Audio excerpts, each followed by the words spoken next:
Assalamualaikum warahmatullahi wabarakatuh. Kami dari kelompok 4 yang beranggotakan saya Aledira Tenifana Gita absen 5. Saya Arika Ulas Bina absen 11. Saya Tika Damai Pramudita absen 32. Akan mewawancarai Pak Kuko dengan materi bekerja keras dan tanggung jawab. Berikut adalah videonya. Nah, sekarang kita sudah bersama Pak Kuko. Di sini kita akan mewawancarai mengenai materi tentang bekerja keras dan tanggung jawab. Nah, langsung saja ya Pak. Ya, oke, siap. Menurut Pak Kuko, definisi bekerja keras dan tanggung jawab itu seperti apa ya Pak kira-kira?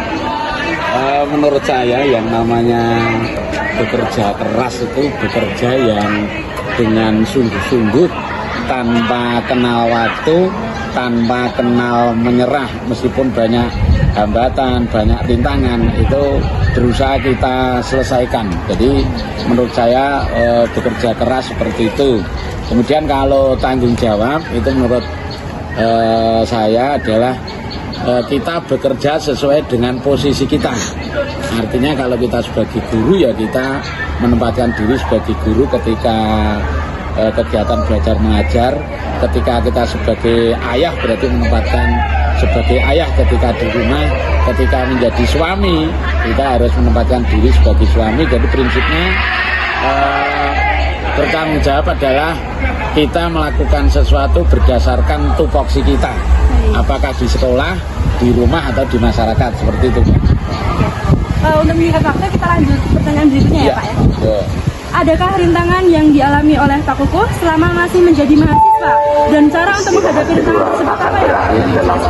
Menurut saya yang namanya rintangan itu tidak hanya ketika mahasiswa, tapi yang namanya rintangan itu dimanapun, kapanpun, selagi kita hidup pasti ada rintangan. Tidak ada segala kegiatan yang tidak ada rintangan. Jadi hanya tinggal kita menyikapinya. Kalau kita lihat di lautan itu pasti ada buih-buih. Jadi buih itu ibarat rintangan-rintangan ketika kita akan menuju suatu tempat. Nah, terkait dengan rintangan ketika menjadi mahasiswa ini sebetulnya rintangan terkait ekonomi, jelas, karena saya dibesarkan dari lingkungan yang secara ekonomi mungkin kurang, sehingga justru dari sana itu menjadi peletot bagi saya untuk bisa menghadapi rintangan tersebut. Sebagai gambaran gini, saya adalah kakak dari 3 bersaudara yang semuanya laki-laki. Jadi dengan posisi saya yang laki-laki nomor 1 di keluarga itu, saya menjadi tumpuan bagi adik-adik saya harus menjadi contoh adik-adik saya yang menjadi panutan adik saya dalam segala hal. Nah, ketika saya di perguruan tinggi, seperti halnya ketika masih di bangku-bangku sekolah sebelumnya, itu pekerjaan apapun itu berarti harus diselesaikan oleh semua anak-anak yang semuanya laki-laki. Jadi pekerjaan ibu harus bisa saya selesaikan dengan adik-adik saya. Kemudian pekerjaan ayah harus juga bisa saya selesaikan.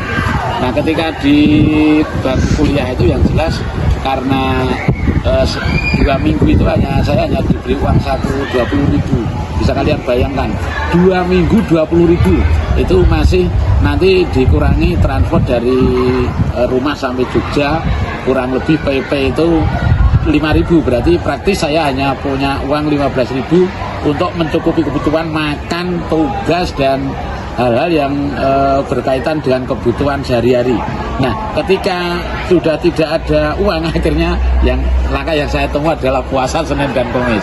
Itu saya lakukan dalam rangka menghadapi tantangan saya, hambatan terkait dengan bagaimana cara saya tetap eksis, bisa hidup, bisa menyelesaikan tugas saya sebagai seorang mahasiswa, dan alhamdulillah akhirnya dengan cara seperti itu akhirnya saya juga bisa menyelesaikan studi saya. Demikian, Mbak.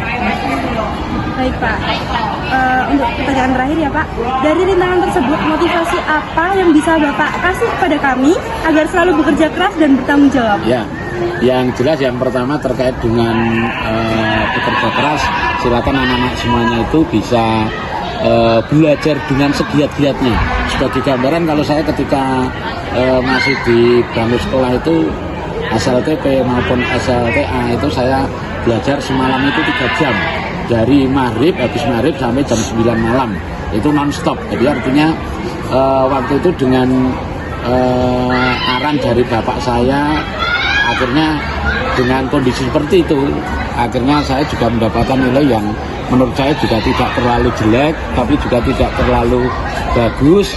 Tapi paling tidak dengan usaha seperti itu harapannya ada peribahasa yang namanya hasil tidak akan jauh berbeda dari usaha. Dan nanti yang bisa anak-anak semuanya petik bahwasanya silakan kalian itu karena masa depan kalian masih panjang, silakan belajar dengan keras, belajar dan belajar, hanya itu. Kemudian terkait dengan tanggung jawab, ya silakan kalian menempatkan diri sebagai seorang siswa ketika di sekolah, di rumah menempatkan diri sebagai seorang anak, kemudian di lingkungan masyarakat menempatkan diri sebagai anggota masyarakat. Ketika kalian bisa bertingkah laku seperti itu, insya Allah nanti semuanya akan berjalan dengan baik. Dan jangan lupa selalu berdoa pada Yang Maha Kuasa, itu hal yang paling penting. Dan hanya Allah lah sandaran kita. Ketika kita dekat dengan Allah, insya Allah segala sesuatu akan bisa kita lalui dengan lancar, dengan selamat, tidak ada halangan yang berarti bagi kita, karena yang bisa menolong kita hanyalah Allah yang punya alam dan seisinya ini.